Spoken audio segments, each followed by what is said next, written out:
Rain began the next morning. Myra packed 2 suitcases and left the house quietly. The air outside felt different, heavier, freer, crueler.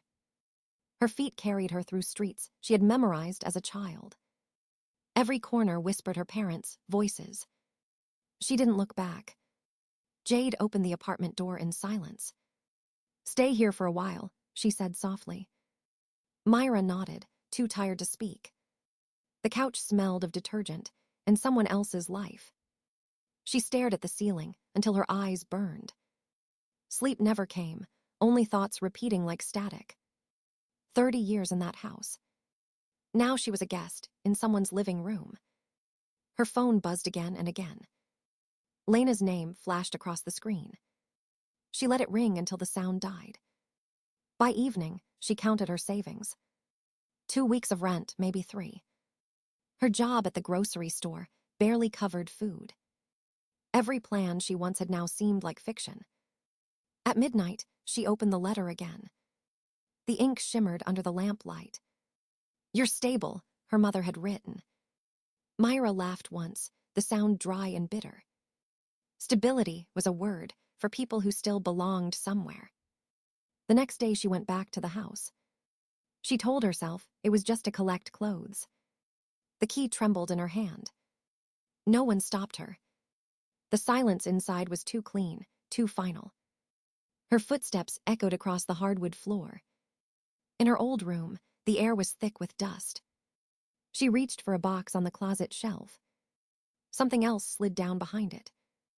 A manila envelope, unmarked, sealed with a rubber band. Her name was not on it, but her curiosity was louder than reason. She opened it carefully.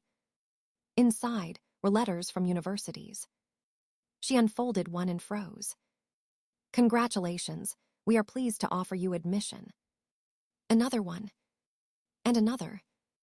Each envelope dated the year she turned 18. Each one unopened. A yellow sticky note slipped free. Her mother's handwriting again. "Lena's too young to be without you." The words hit harder than any slap. Her knees gave out, landing hard on the floor. They knew. They had hidden every opportunity, every chance at escape.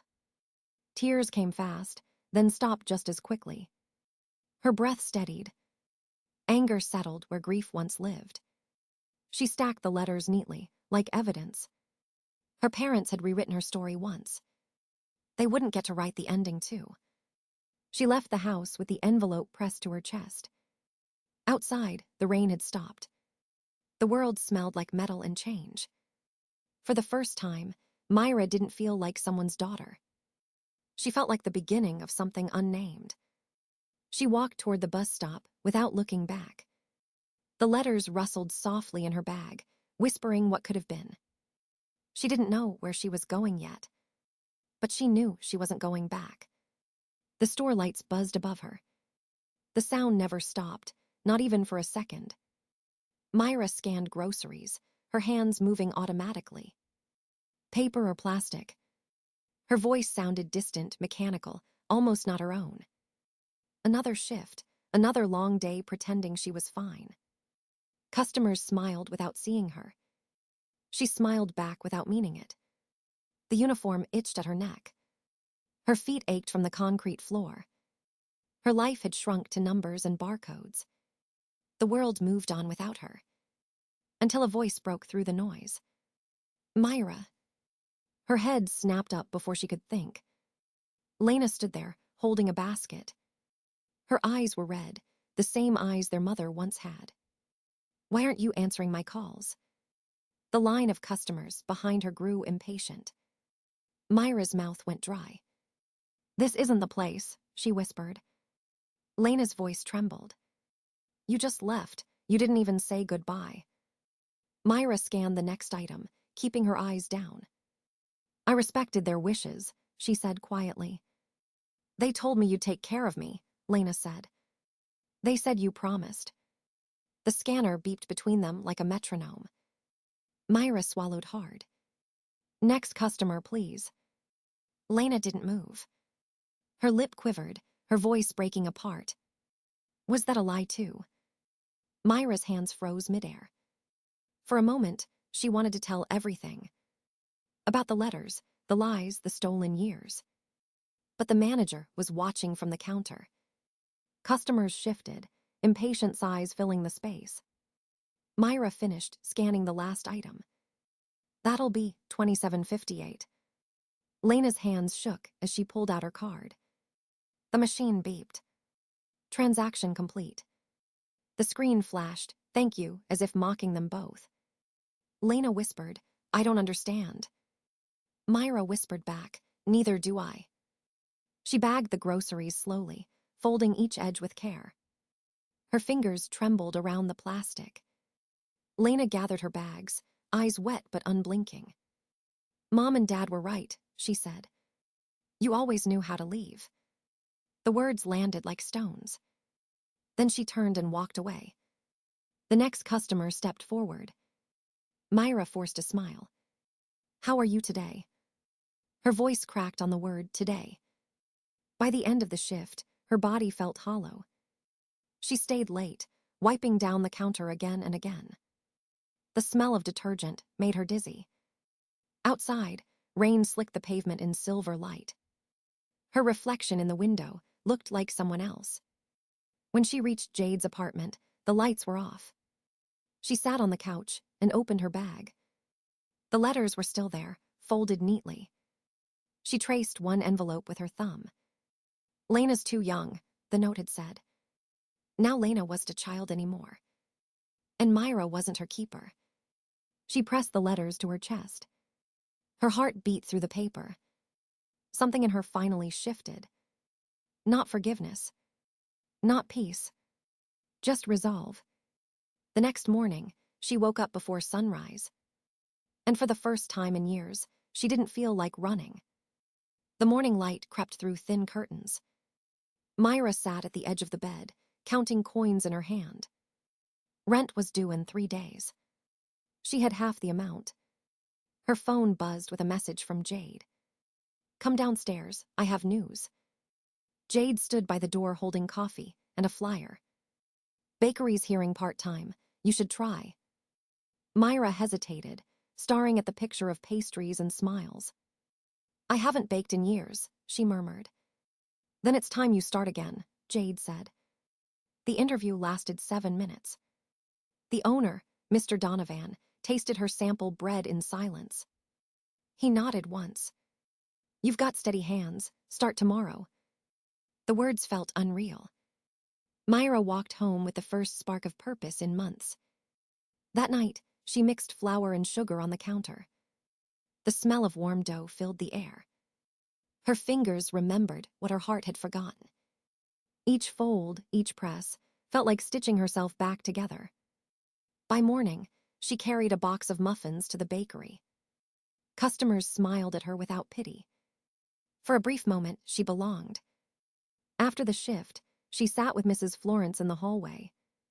The old woman handed her a casserole dish. You're too thin, she said. Myra tried to protest. Florence shook her head. I raised my sister's kids. Nobody asked if I was okay. The words cracked something deep inside. Myra whispered, I don't know who I am without them. Florence smiled softly. Then it's time to find out.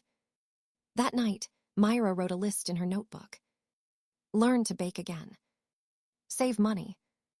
Find a home that's truly mine. The pen ink smeared where her hand trembled. She looked around the small apartment. It was quiet, but it was hers even if borrowed. The next few weeks blurred together. Work, sleep, bake, repeat. Her arms ached, her back burned, but the pain felt clean. Each loaf sold meant another day of independence. One evening, she returned to find a note from Jade. Landlord can give you a studio upstairs. Cheap. Interested. Myra stared at the paper for a long time. Moving upstairs meant starting fresh. It also meant saying goodbye to the ghost of the old house. She packed her few things that night. The letters stayed in her bag, always close. In the new place, the walls smelled of detergent and hope. She placed one photo on the windowsill, her and Lena, laughing. Outside, city lights blinked like distant stars. Myra whispered to the photo, "You're safe. I'm learning to be." The wind rattled the window as if agreeing. She turned off the lamp and lay back. Tomorrow would be another long day at the bakery. But for the first time in years, she wasn't just surviving. She was building something. Something small. Something hers. The rain returned the day Lena showed up. Myra was cleaning the counter when the knock came. She froze, the sponge still dripping in her hand. Through the peephole, she saw her sister. Lena looked smaller, shoulders curved inward. "Can I come in?" she asked quietly. Myra hesitated, then stepped aside. The air between them felt thick and fragile. Lena's eyes scanned the tiny apartment. "You live here," she whispered. Myra nodded. "It's what I can afford." Silence stretched like wire between them. Finally, Lena spoke. "I don't know what to do anymore. The bills, the house, everything's falling apart." Myra's hands tightened on the edge of the table. "You'll figure it out," she said flatly. Lena's voice trembled. "You won't even talk to me. Everyone says you hate me." Myra laughed once, sharp and tired. "Hate you? No, I hate that they made me your keeper." Lena flinched as if struck. "They loved you," she whispered. Myra's breath caught. "They loved what I could give them. My time, my dreams, my future." She reached for her bag and pulled out the envelope. Letters, yellowed with age, spilled onto the table. "Do you know what these are?" Lena shook her head slowly. "College offers," Myra said. "Full scholarships. Mom and Dad hid them from me." Lena's lips parted, but no sound came out. Her hands trembled as she touched the papers. "Why would they?" "Because they needed me to raise you," Myra said. "Because they decided my life belonged to you." The clock ticked in the silence. Myra felt tears rise, but didn't let them fall. "I never blamed you," she said softly. "I blamed the story they built around us." Lena sat down, face pale and wet. "I didn't know," she whispered. "I swear I didn't." Myra closed her eyes, exhaustion flooding through her. "I know, but now you do." They sat there for a long time, the sound of rain filling the gaps. Finally, Lena reached across the table. Her fingers brushed Myra's wrist. "I don't want the house if it means losing you." Myra looked up, startled by the raw honesty in her voice. Something inside her loosened. She took a slow breath. "There's more," Lena said suddenly. She pulled a folded paper from her bag. "I found this in the attic yesterday." Myra unfolded it. The ink was faint but readable. It was a will. An older one. One that split everything equally between them. Her heart pounded in her chest. "They never told me," Myra whispered. Lena wiped her eyes. "Then maybe it's time someone finally does." Outside, thunder rolled in the distance. The storm didn't scare Myra anymore. It sounded almost like a beginning. The community hall smelled like old paper and rain. Myra sat at the long table, fingers locked together. Across from her, Mr. Grant arranged his files neatly. Every movement precise, practiced, cold. Lena sat beside Myra, her hand trembling on her lap. Grant cleared his throat. "We can resolve this quietly," he said. He slid a folder across the table. $15,000. No court, no scandal. Myra didn't touch it. "That's the price of 30 years, she asked. Grant sighed. "Your parents wanted peace. I'm offering you the same." Lena looked at him, eyes burning. "They wanted control, not peace." Grant's smile faltered for the first time. Myra opened her phone and pressed play. A voice filled the room. Her father's, soft and tired. "When Lena's grown, it'll be your turn, Myra, we promise." Her mother's voice followed. "You've given up enough. We'll make it right." Grant's face tightened. "That recording proves nothing legal," he said quickly. "It proves intent," Myra said, intent to repair what they broke.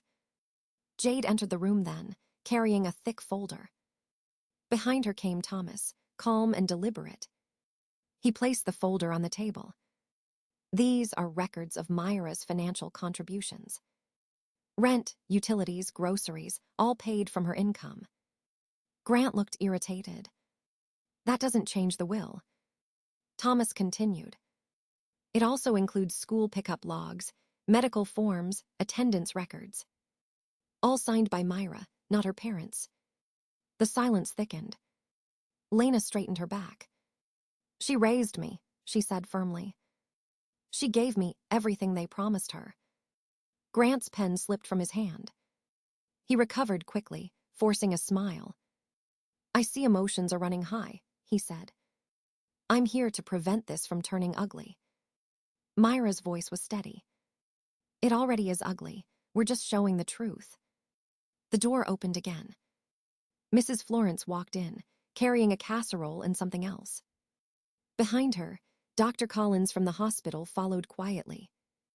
He nodded to Myra. I worked with your parents, he said. We saw how much they relied on you. They declined counseling twice. Grant shifted in his chair. This isn't a public trial, he snapped. Thomas smiled slightly. No, but it's a record, and records matter. Grant stood, adjusting his tie. I'll need to speak with my office, he muttered. He left the room without another glance. Lena exhaled shakily. Do you think he'll fight? Myra nodded. Probably, but so will we. Outside, the sky began to clear. The first sunlight in weeks spilled through the windows. Jade placed a gentle hand on Myra's shoulder. You did it, she whispered. Myra shook her head. Not yet, she said. But for the first time, we're not alone. The clock ticked softly on the wall. It didn't sound like judgment anymore. It sounded like time beginning again. The courthouse steps gleamed under pale morning light. Myra stood with Lena, the wind tugging at their coats. The judge's words still echoed in her ears. The will was invalid. Everything would be divided equally. Justice didn't roar. It whispered quietly, steady and sure. Reporters waited outside, but Myra walked past them. Her hands were cold, but her heart finally steady. 30 years of silence had turned into one simple truth. She was free. Lena squeezed her hand gently. Are you okay? Myra smiled faintly. I think I'm learning how to be. That evening, she returned to the bakery. The smell of sugar and butter wrapped around her like warmth. Mr. Donovan clapped her shoulder. Promotion, waiting when you're ready, he said. She nodded, wiping flour from her hands. It wasn't just work anymore. It was rebuilding. Each loaf she shaped felt like reclaiming something stolen. Lena visited every weekend, helping with boxes and laughter. Sometimes they argued. Sometimes they just sat quietly, both learning to breathe again. The house they once fought over now stood half empty. They filled it with small repairs and new beginnings. One afternoon, Lena carried down an old cardboard box. Myra, look, she said, brushing off the dust. On the top was Myra's teenage handwriting, dreams. Inside were sketches, recipe notes, college pamphlets. Years of wishes once hidden away. Myra's throat tightened. Guess it's time to open it again, Lena said softly. They spread the contents across the kitchen table. Paper dreams meeting real sunlight for the first time. Myra laughed through tears. They still smell like hope, she whispered. Weeks passed. The bakery grew busier, her confidence stronger. She enrolled in evening business classes. 2 nights a week, she sat among younger students, taking notes carefully. The first quiz she aced felt better than any victory speech. Lena started applying to colleges too.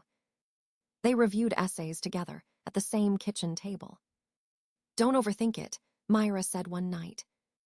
I'm not, Lena grinned. I just want to make you proud. You already have, Myra said quietly. Spring came early that year. Myra painted the sign herself, Sweet Bloom Bakery. Customers asked about the name. She just smiled. It's about growing again. On Sundays, Lena worked beside her, frosting cakes and humming softly. The rhythm of their movements felt like forgiveness without words. At dusk, they sat outside with tea and quiet hearts. Myra looked at the fading sky. The same color as the hope she'd once buried. Do you ever think about them? Lena asked. Every day, Myra replied. But now, I think about us more. The air smelled of sugar and spring rain. For the first time, Myra didn't feel like someone's shadow. She felt whole. She felt alive. And when the wind moved through the open door, carrying the scent of warm bread, she finally understood. This was what freedom tasted like. Morning sunlight spilled through the bakery windows. Flour dust shimmered in the air like tiny stars. Myra arranged pastries on the counter, her hands calm. Outside, the new sign swayed gently in the breeze. Sweet Bloom Bakery, Sister's Venture. Lena laughed as she packed boxes for delivery. Their voices blended with the hum of morning traffic. Customers greeted them by name now. Myra no longer flinched at kindness. Each day felt earned, not borrowed. After closing, they sat by the window with tea. The sky burned gold, fading into soft blue. Do you ever regret staying? Lena asked. Myra thought for a long time. I regret losing myself, she said quietly. But not finding her again. Lena smiled, tears glinting in her eyes. They clinked their cups together. The sound was small but certain. Later, Myra wrote a note and taped it to the wall. We built this from truth, not forgiveness. She stepped outside, the night cool and clear. The sign above the door glowed softly. She whispered to the wind. This time, I live for me. And for once, the world whispered back. Yes.